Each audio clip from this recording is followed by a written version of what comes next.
Chegamos, meu povo, muito boa noite para vocês. Olha aqui nós com Política de Quinta, como você já sabe, nós estamos de casa nova. Estamos aqui na Rádio Life FM. É isso mesmo, se você ainda não tem a Rádio Life no seu celular, baixa o aplicativo aí, porque a gente está casa nova e com horário novo. A gente vai ao ar ao vivo agora aqui na Rádio Life a partir das 19 horas. É só você baixar o aplicativo que você já ouve a Política de Quinta a partir das 19 horas, todas as quintas-feiras, aqui na Rádio Life. Se você não segue a gente no canal nem no Instagram ainda, cola aqui embaixo nesse sininho, clica nele. Assim que a gente subir nossos episódios, você já recebe a sua notificação aí no seu celular. E agora a gente também está no Spotify. Segue a gente lá no Instagram, porque tem um monte de coisa legal. Tem os episódios anteriores que a gente já fez aí. E você é super bem-vindo. A gente vai falar essa noite aqui sobre o quê? Nós vamos conversar sobre as questões de chuvas. Temos aí em Campinas e quase no Brasil todo. A gente mora num país tropical. E a gente chega agora, mês de dezembro, janeiro. A gente começa com uma época de chuvas. E a gente tem visto inúmeras tragédias que acontecem em janeiro. Tem o que aconteceu lá em Brumadinho, Petrópolis, Mariana, que foi por conta das chuvas. E assim, é uma força da natureza. E aí a gente tem o quê? A gente tem que se orientar, tem que se prevenir, ver as melhores formas da gente agir nesse momento, porque a força climática ela não tem aí muito o que mudar dentro dessa temporada mesmo. E para isso, nós trouxemos aqui no Política de Quinta um especialista nesse assunto. Vou pegar aqui todas as minhas anotações, porque ele é diretor da Defesa Civil de Campinas e ele foi responsável pela implantação da Defesa Civil aqui de Campinas. E sabe por que eu estou falando com ele da Defesa Civil? Porque nessa hora a gente fala, é tragédia, acontece um monte de coisa, mas quem é responsável de cuidar da gente nesse momento é a Defesa Civil também, meu pessoal. Aqui no município de Campinas, ele está com mais de 30 anos de experiência nessa área, é coordenador regional da Defesa Civil da região de Campinas e de um total de 90 cidades aí. É referência em redução de risco de desastre, da resiliência e atuação sistêmica reconhecido pela UNDRL, Nações Unidas para a Redução de Risco de Desastres, à frente da iniciativa da MCR 2030, Construindo Cidades Resilientes. Eu estou falando dele, o diretor da Defesa Civil de Campinas, Sidney Furtado Fernandes. Sidney, muito obrigada por você estar aqui com a gente hoje, vir aqui falar um pouquinho sobre esse assunto, arrumar um tempo na sua agenda para a gente conversar sobre essas questões. Muito obrigada. Eu que agradeço, Mária, é uma oportunidade de estarmos aqui conversando, esclarecendo, informando a população. Que bom. Sidney, me fala uma coisa, eu falei aqui para a gente falar um pouco de defesa civil, né? Sim. E acho que as pessoas, quando acontece alagamentos, acontece a estiagem, ou então alguma tragédia que a gente vê aí em várias partes do Brasil nessa época que a gente passa de parte de temporais e de chuvas, né? Que é uma temporada desse período agora, as pessoas pensam, quem é a Defesa Civil? Da onde vem a Defesa Civil? O que a Defesa Civil faz? O que esse órgão está envolvido nessas questões dentro da cidade, dentro desse momento?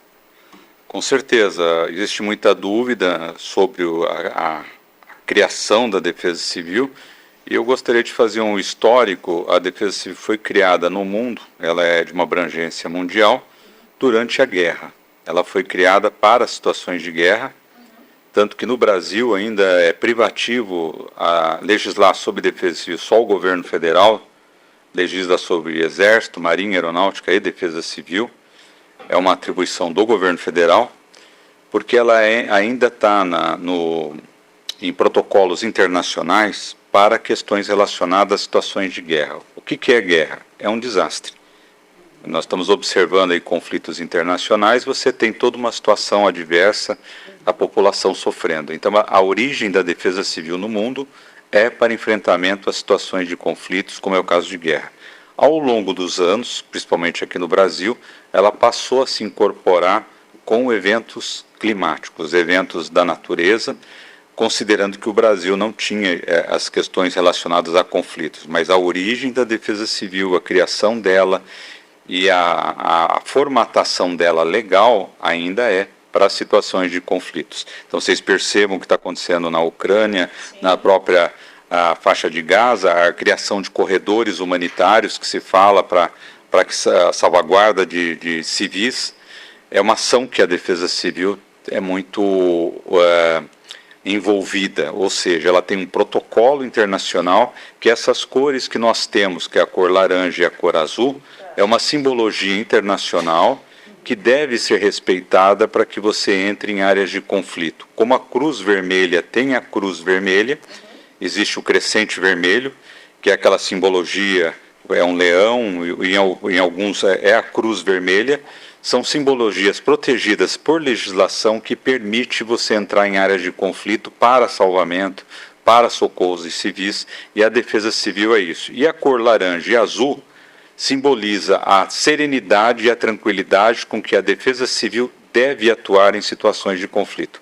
Então, é por isso que a cor nossa é a cor azul, laranja, e que é protegida internacionalmente essas cores como a Cruz Vermelha.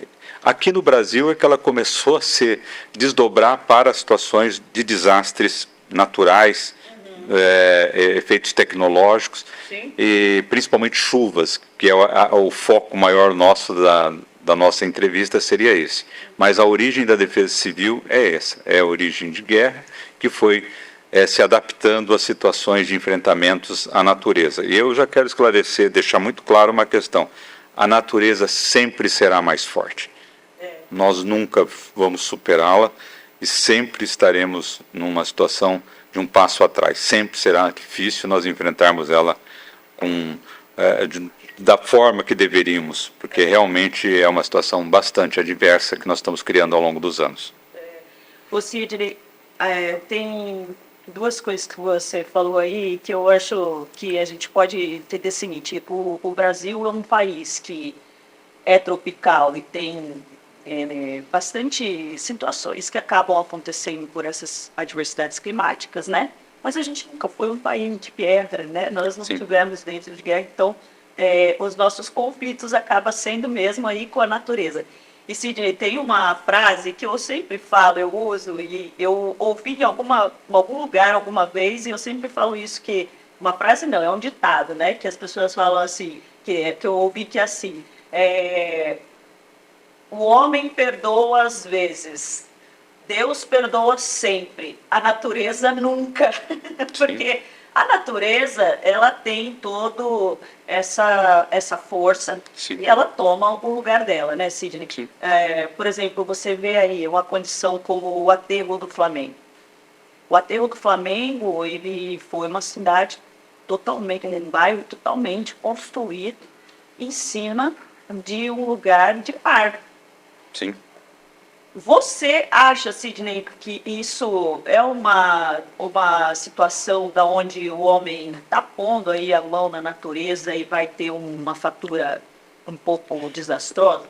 Nós temos na área de defesa civil, na área de redução de risco de desastre, nós temos uma questão muito forte de evitarmos o termo desastres naturais. Tá.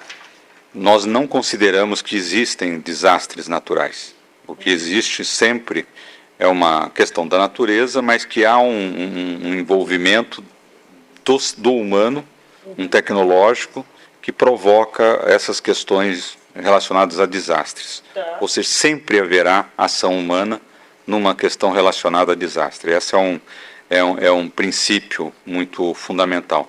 Então vamos colocar aqui no caso, especificamente, o caso de Campinas. Quase metade do território de Campinas, ele é rural. Quase metade. Nós temos no nosso histórico, no nosso DNA, a febre amarela, que foi um maior desastre ocorrido na nossa cidade e que praticamente dizimou quase metade da população. Quer dizer, foi um fato grave e que tem na nossa simbologia a fênix, que é ressurgir, que é nós resgatarmos. Então, no DNA de Campinas, nós temos a resiliência muito forte já está no histórico dessa cidade. Os nomes das ruas dessas cidades, Tomás Alves, Costa Aguiar, são pessoas que lutaram, José Paulino, foram pessoas que realmente lutaram e enfrentaram uma situação de desastre que foi a febre amarela. Então, a gama de desastres não é só a chuva, não é só o incêndio, nós temos hoje os desastres de saúde pública, são os zoonóticos, hoje eles representam a maior preocupação para todos nós. E Campinas tem esse histórico muito bem definido desse território. Qual é a grande preocupação? Um momento em que algum desastre, alguma ave, alguma questão silvestre possa afetar uma área urbana, seja ela a dengue, seja ela a própria febre amarela ou qualquer outro evento zoonótico. Então é um monitoramento constante e que não é só a questão relacionada com chuva. Como você citou o aterro do Flamengo, tudo envolve planejamento territorial, tudo. Qualquer planejamento que você faça ao longo de décadas numa cidade, como é o caso de Campinas, ela tem que considerar os aspectos de suscetibilidade, de riscos de uma cidade. Você já imaginou se a região de Souza e Joaquim Egídio, que é uma área estratégica, é uma área de preservação, ela estivesse efetivamente liberada para tudo? Hoje nós teríamos uma situação muito grave em termos de ocupação naquela área, com áreas de risco extremamente graves. Então é algo que precisa ser constantemente revisado, planejado, de uma forma segura, para que nós não tenhamos um aterro no futuro e nós sermos questionados porque isso não foi planejado lá atrás. Tá bom. Ô Sidney, você falou um negócio, eu queria pegar um gancho disso, porque falando em questões de zoonóticas e questões das arboviroses, a gente tem aí um processo que a Defesa Civil coordena com maestria em Campinas, que é a questão já da prevenção à dengue, né? E anualmente tem essa situação. Eu queria que você contasse um pouquinho sobre uma situação de alguns anos atrás que a gente passou por uma crise epidêmica muito grave aqui em Campinas. E queria que você destacasse dentro disso, dessa atuação da defesa, essa questão que acabamos atravessando uma pandemia. Sim. E aí o destaque da Defesa Civil no Covid-19 foi impressionante, espetacular. E aí montou-se, salvo engano, se eu estiver errado, você me corrige, um comitê em Campinas do combate aí à Covid, junto com a Defesa Civil, a vigilância, e foi todo um processo. Fala um pouquinho para mim sobre essa atuação nessas circunstâncias. Eu vejo no Brasil, nós temos uma grande dificuldade de ter um padrão de enfrentamento de desastres. Por que isso? Você tem um problema de inundação lá no norte do país, aí você tem seca no sul, e na sudeste é um misto de tudo. Então você não consegue ter um padrão nacional. A questão relacionada ao enfrentamento da dengue, ela foi um desastre de projeção nacional. A zika, chikungunya, as crianças que estavam nascendo, né, que teve uma situação muito grave, aquilo fez com que o Brasil evidenciasse a necessidade de ter uma integração maior entre a defesa civil e a saúde. Quer dizer, a saúde sozinha não conseguiria ter um enfrentamento, porque esse trabalho de enfrentamento a essas arboviroses, elas requerem uma questão de trabalho sistêmico. Então foi aí que foi criado. Em 2013, quando nós tivemos um problema, acho que foi o Cândido Ferreira, que eu acho que fazia o controle da dengue aqui no município, aí foi uma questão judicial, que eles foram demitidos. Naquele momento, a cidade ficou totalmente desguarnecida do ponto de vista de enfrentamento da epidemia. E isso foi determinante, foi uma situação grave para o município. Não houve o devido planejamento necessário, porque foi uma decisão judicial que teve que ser cumprida, e a partir daquele momento mostrou cada vez mais, 2015, 2016, que se não tivesse esse enfrentamento, e foi muito grave. A situação em 2015 no Brasil foi muito grave. Ali que efetivamente se estruturou esse comitê para o enfrentamento. Então eram 14 secretarias, a Defesa Civil tradicionalmente ela é ligada a nível de gabinete de prefeito, ela tem essa prerrogativa de fazer a integração, a intersetorialidade, isso aconteceu, mas foi muito mais grave do que nós imaginávamos. Realmente foi uma situação muito adversa, uma situação que evidenciou um trabalho que nós não estávamos acostumados também, quer dizer, nós não era o nosso, mas deu um know-how, deu para a gente entender como que se desenvolve a gente chama de centro de operações de emergência de saúde pública, que é muito diferente de bombeiro, é muito diferente de defesa civil, mas a saúde tem uma estratégia nacional, mundial, e a de Campinas tem uma excelência muito grande. O pessoal, o nível de excelência da saúde de Campinas é uma coisa impressionante. Então, foi bom do ponto de vista de preparação. Nós não tínhamos ideia que viria a Covid. Aí a coisa foi realmente, era prova de fogo, quer dizer. E a estrutura que foi utilizada em enfrentamento à Covid foi da equipe que nós tínhamos da arbovirose, da dengue.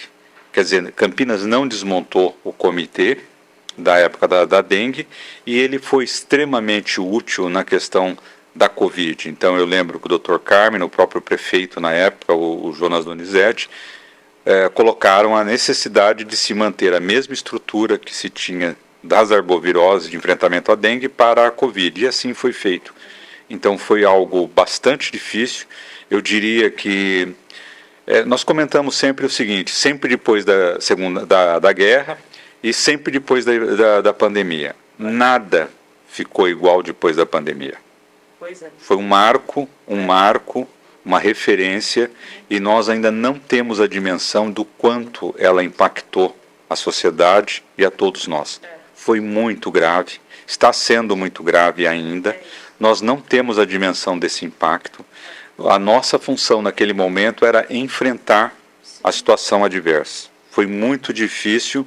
A Andréia, quando ela apresentou os dados iniciais para a nossa equipe, eu falei, isso é impossível de acontecer. Esse número de mortes que você está colocando, isso é o caos. Nós não temos como... Mas nós trabalhamos com o número que ela colocou. E realmente chegou naquele número que foi projetado. E aí nós tínhamos duas preocupações. A questão do colapso no sistema hospitalar, que não poderia acontecer, e o outro era no sistema funerário, que era o sistema de gestão mortuária, que ele teria que dar ênfase, foi o que aconteceu em Manaus, foi o que aconteceu em São Paulo. A primeira questão que nós começamos a estabelecer ligação com o pessoal da Itália, principalmente pessoas que nós já tínhamos contato com o pessoal da Itália e sentiu o tamanho da encrenca que era o enfrentamento lá. Era muito mais grave do que nós imaginávamos. Era uma situação muito difícil. Uma situação de crise que nós não tínhamos um precedente. Então, a equipe da saúde que trabalhou conosco era um pessoal de excelência, como eu já disse, um pessoal que tinha um conhecimento e a serenidade suficiente para não entrar no caos. Nós chamamos, quando tem uma crise, de fio desencapado. É como tem um fio desencapado que vai dar curto-circuito. Então você tem que ter muito cuidado de como que você vai agir para fazer tudo isso. E a equipe era muito boa. Então era uma equipe que ajudou a conduzir, tá certo? Teve o Dr. Carmino, foi uma pessoa muito serena no sentido da condução, né, da informação pública. A Andréia foi muito importante, a Priscila, a Maiana, que foi a primeira que trabalhou comigo, que foi a médica veterinária, eram pessoas que tiveram, assim, foram importantíssimas. E o Dr. Lair veio numa fase que já a situação parecia que estava sob controle, mas a situação ainda era muito grave, porque eu já tinha passado o glamour da pandemia e continuava a morrer gente. Então, foi uma situação muito adversa, uma situação que Campinas não pode esquecer. Campinas tem que ter um memorial sobre esse tema, ter isso na história, porque isso acontecerá novamente em outras proporções, com outras pandemias. E isso tem que ser registrado para a história da cidade, para futuros enfrentamentos. É uma situação grave. Quando você esquece um grande desastre, você está fadado a enfrentá-lo novamente e sem aprender nada. E a Covid, quando ela aconteceu de forma mundial, né, sem aqui em Campinas, a gente, como você falou, às vezes da gente agora, nesse período, a gente às vezes até passa, o pessoal fala, esqueci que existe a Covid, esqueci que passamos por uma pandemia. Sim. Mas ela está aí. Eu tenho visto, inclusive, agora, final de 2023, pessoas passando por períodos de pegar Covid e tomar toda a medicação que era destinada lá no primeiro momento, tudo isso. Então, realmente, o que você falou, a gente tem que ter realmente esse memorial para não esquecer e ter esse aprendizado como sociedade, né?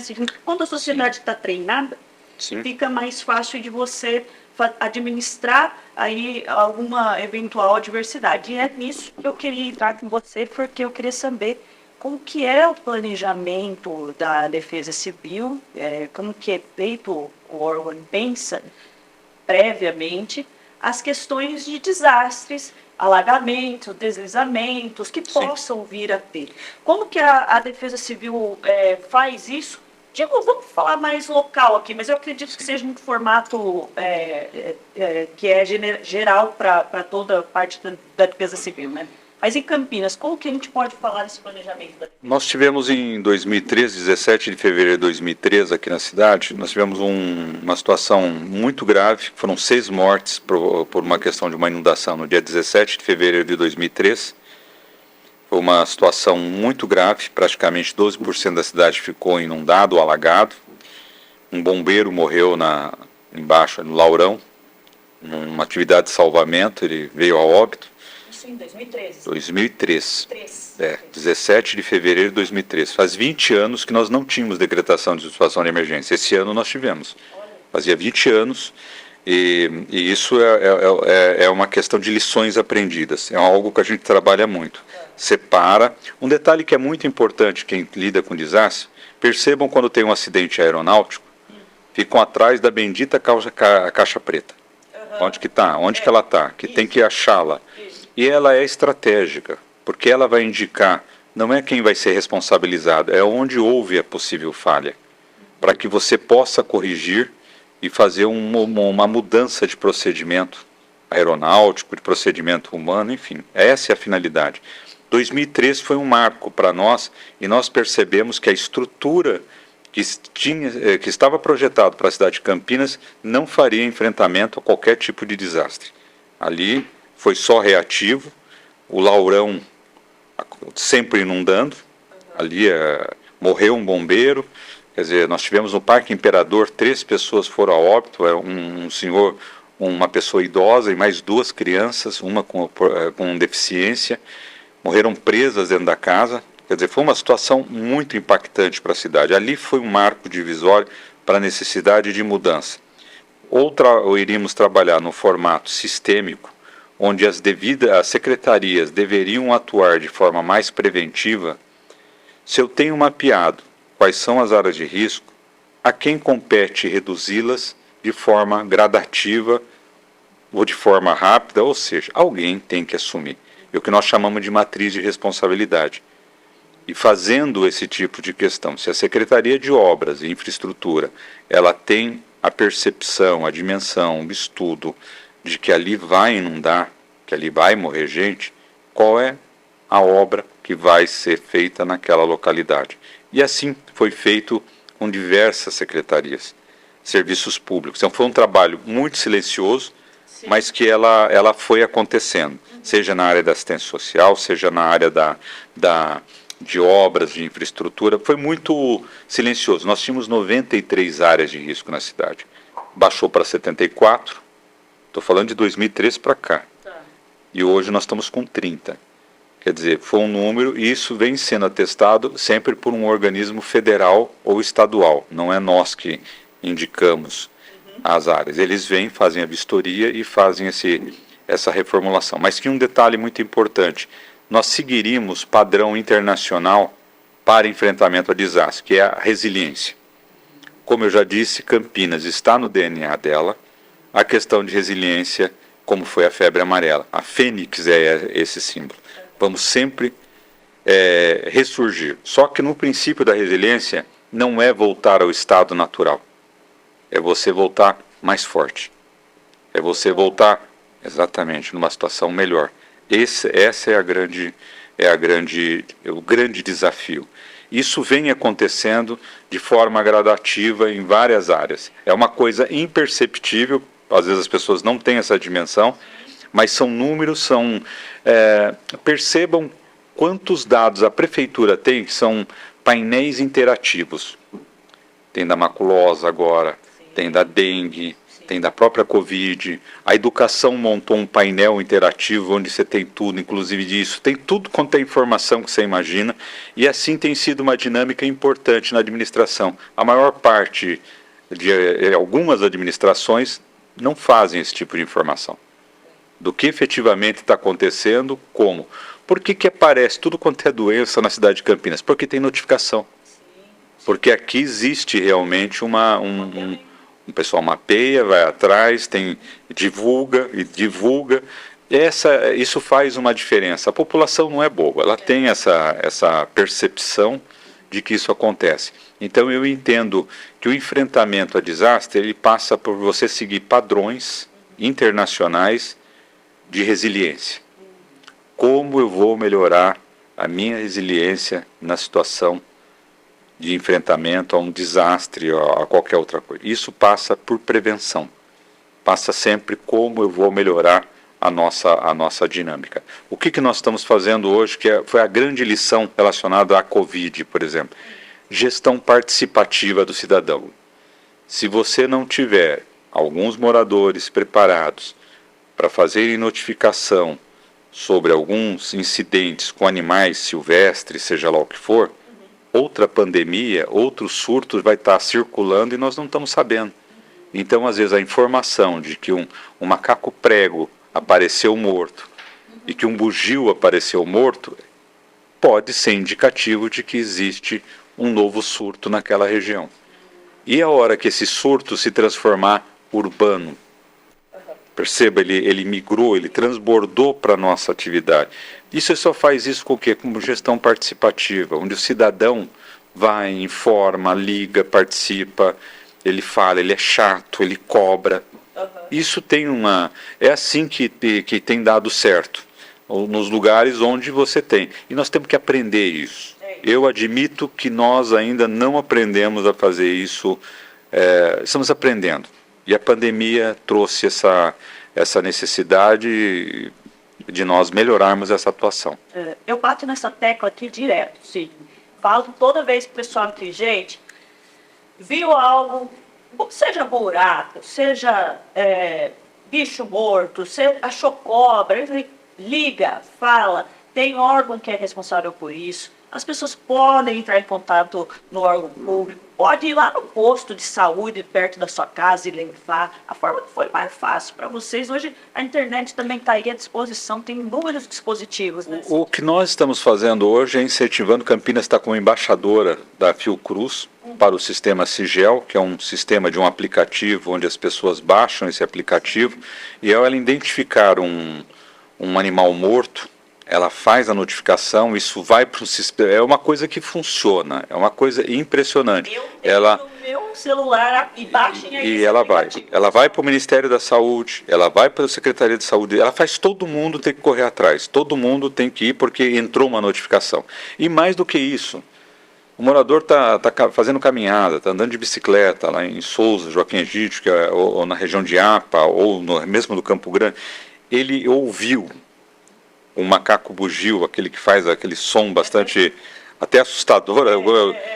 Hoje nós não temos mais bugio. Eles sumiram, foram dizimados com a febre amarela de 2016, 2017 que nós tivemos aqui.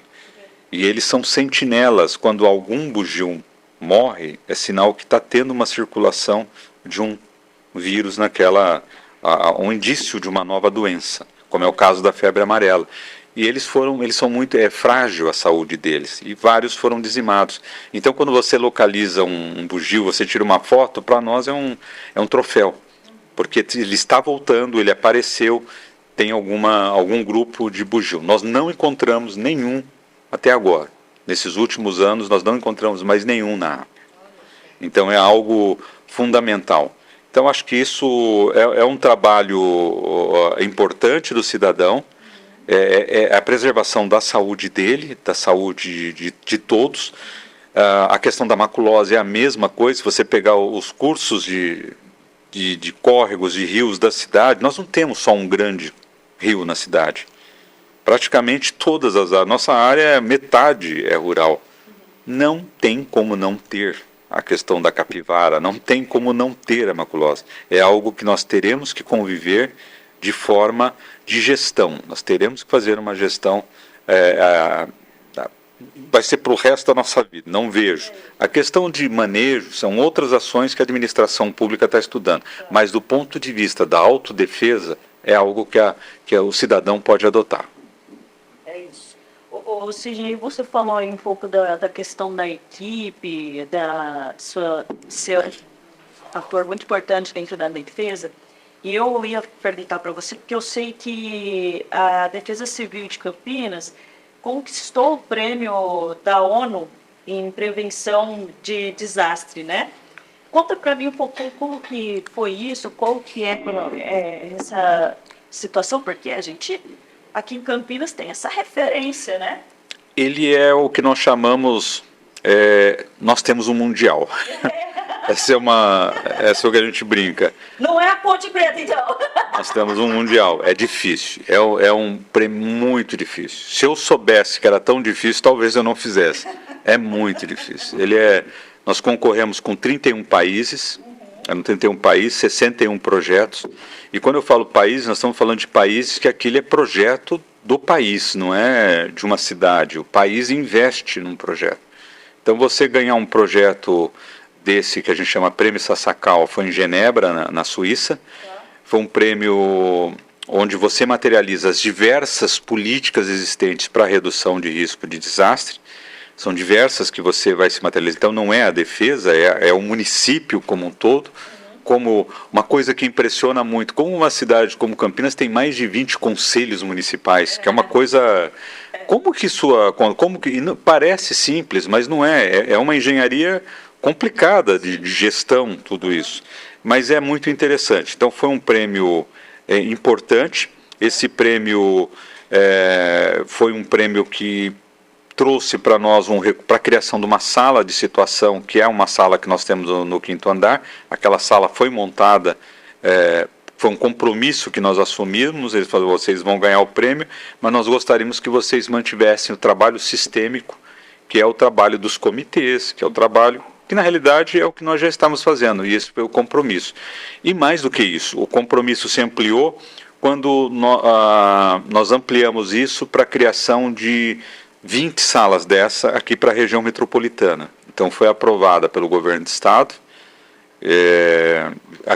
uma transferência de recursos para criar mais 20 salas, a exemplo dessa de Campinas, que você já participou várias reuniões lá, que as 20 cidades tenham uma sala como essa, que foi oriundo do prêmio Sasakawa, que é um prêmio mundial, é um prêmio difícil, muito difícil, e que é orgulho para a cidade de Campinas, porque não é qualquer... Você está concorrendo com o mundo inteiro, são Áustria, você está concorrendo com os Estados Unidos, Israel, eram países a Colômbia, que tem um histórico assim muito, muito forte, e a Índia também, a Índia tem um trabalho muito intenso. As Filipinas, são áreas que você consegue dar um nivelamento. Isso mostra o quê?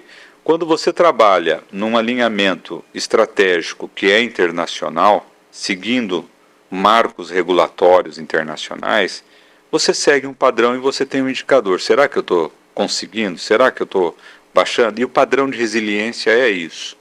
Qual é o padrão de resiliência? Então, a pergunta que você pode me falar: mas quais são os principais problemas hoje da cidade? Essa é a primeira pergunta para a resiliência. Resiliência para quê?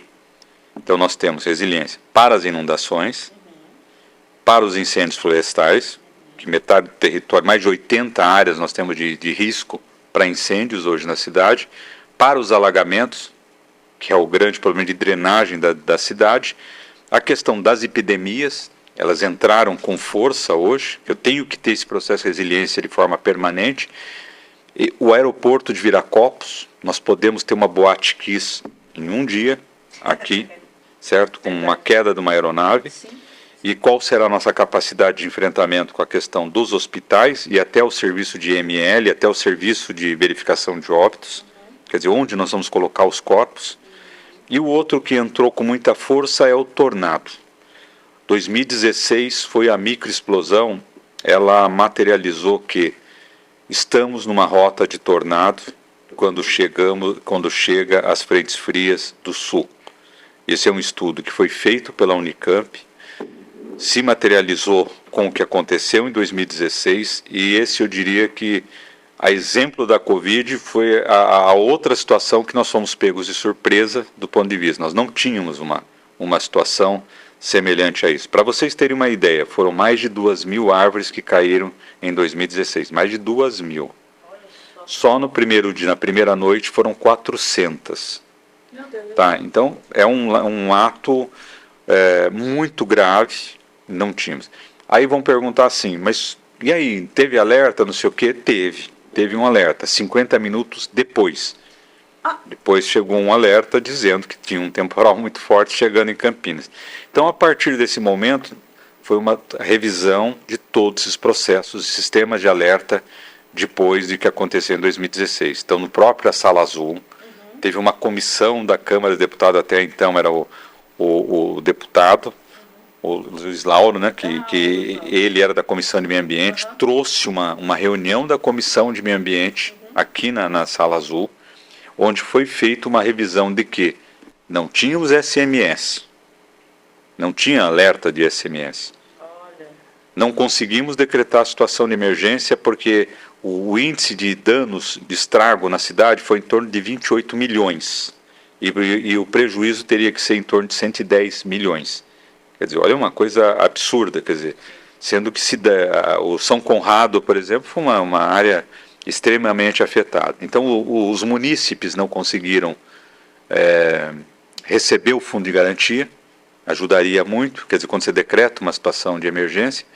E ali foi muito importante essa comissão do meio ambiente da Câmara dos Deputados, porque foi possível que precisamos mexer nessa legislação.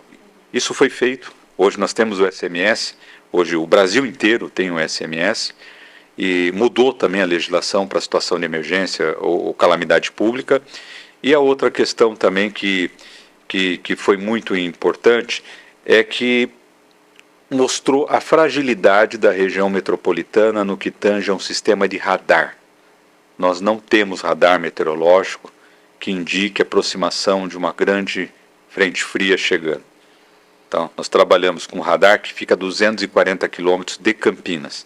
Quer dizer, então hoje nós temos 29 servidores que ficam trabalhando em conjunto com o pessoal da IMA, que fazem esse trabalho, que fazem um monitoramento desse sistema de radar. Porém, nós não temos um radar em Campinas. Então, a partir de 2016, nós ficamos ali. Precisa mudar. Nós não podemos esquecer esse desastre. Isso não pode ser esquecido. E foi aprovado.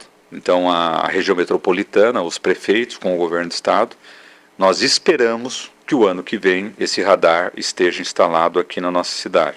Isso vai melhorar muito a precisão de uma aproximação de uma chuva mais forte num raio de 60 quilômetros. Tá? Então, é um radar, ele fica monitorando 60 quilômetros da aproximação de Campinas. Isso vai melhorar muito. O que vai acontecer? Eu tenho que melhorar mais ainda os sistemas de defesa civil.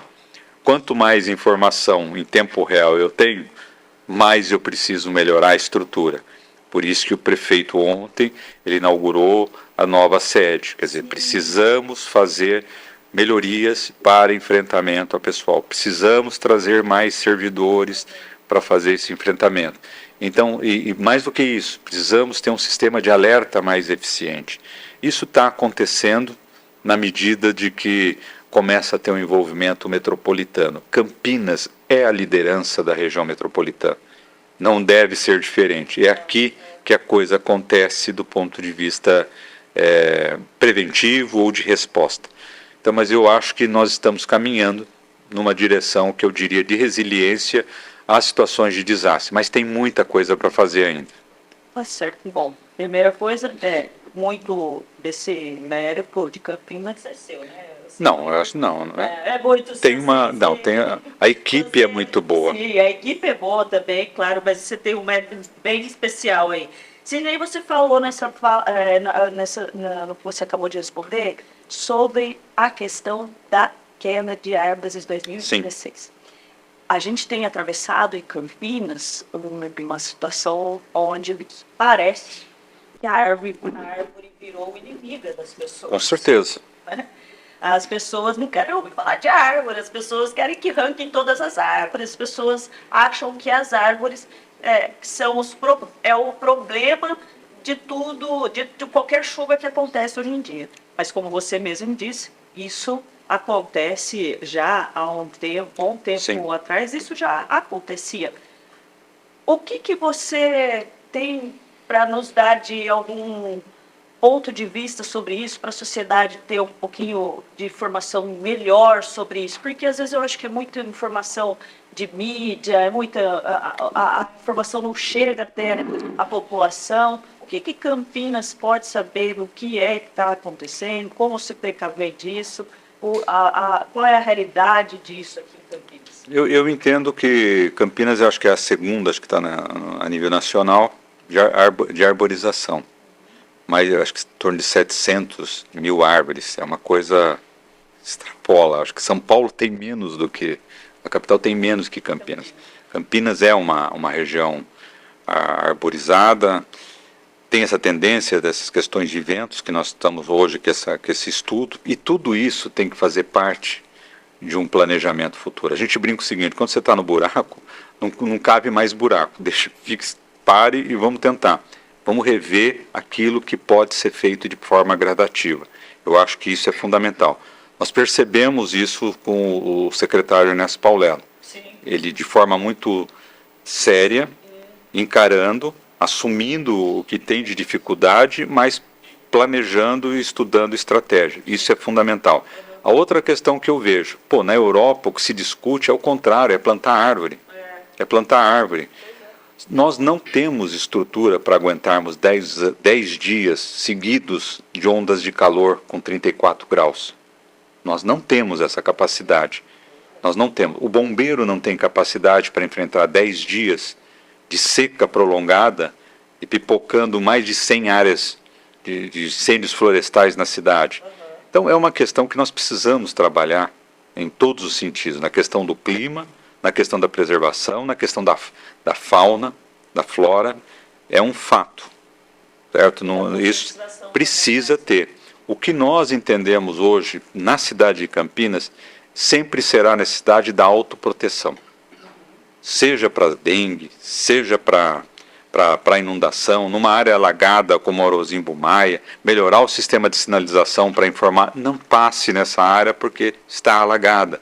Isso é autoproteção, isso é autodefesa, não é esperar o agente da Index, mas não estava fechado, mas estava informado. Você estava informado. Isso é um processo de resiliência que melhora muito. Pode demorar mais, mas é o caminho mais adequado. A pandemia foi isso. As pessoas que tiveram esse processo de convencimento ajudou muito. Vidas foram... Eu perdi irmão na época da Covid. Quer dizer, nós tínhamos dificuldade. Vários que estavam no nosso comitê, eu tenho um companheiro nosso que perdeu 11 na família. Foram 11 pessoas. Então, realmente, foi uma situação que nós não temos a dimensão, o quanto isso impactou, está impactando e vai impactar no futuro. O nível de saúde mental de toda uma sociedade que enfrentou por isso. Então, hoje, quem lida com desastre, ele tem que melhorar a questão da autoproteção. Incentivar, melhorar, qualificar, e mais do que isso, eu acho que há algo que ainda nós precisamos melhorar e muito, e aí para todos nós, é a educação. Ainda não há esse desastre dentro do âmbito da educação. A gente percebe que fica ainda num campo e levam muito para a questão, às vezes, de mudanças climáticas, só que percebe, esse mudança climática fica lá no futuro, lá na frente. O problema é agora, é evento extremo que está acontecendo, que pode acontecer.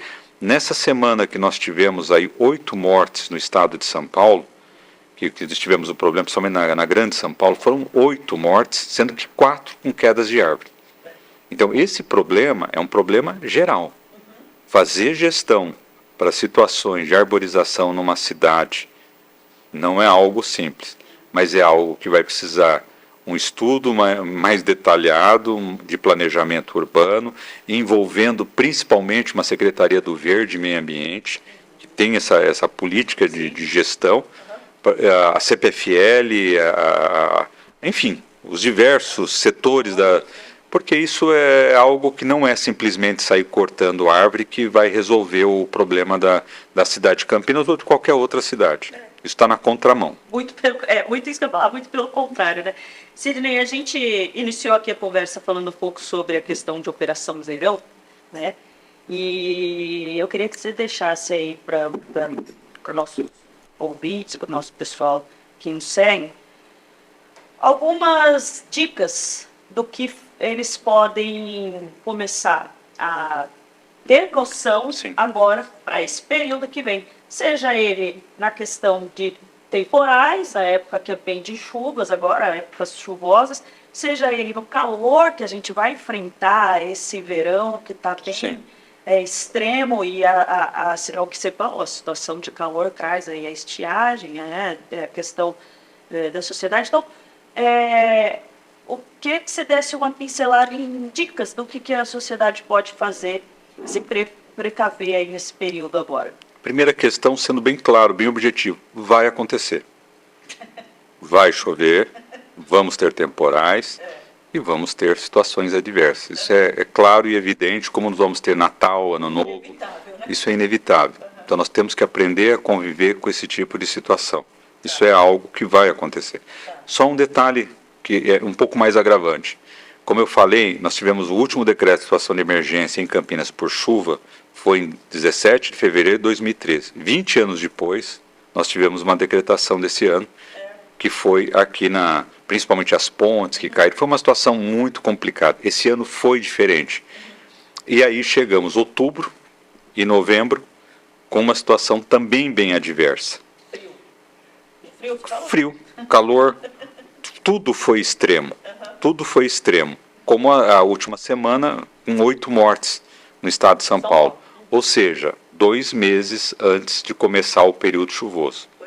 Então nós temos aí dezembro, que começa o período mais chuvoso, depois começa janeiro, que vai chover bastante, isso é histórico na nossa cidade, depois os temporais de fevereiro e o final de março, que são as chuvas. Passado esse período, nós chamamos de transição de estação.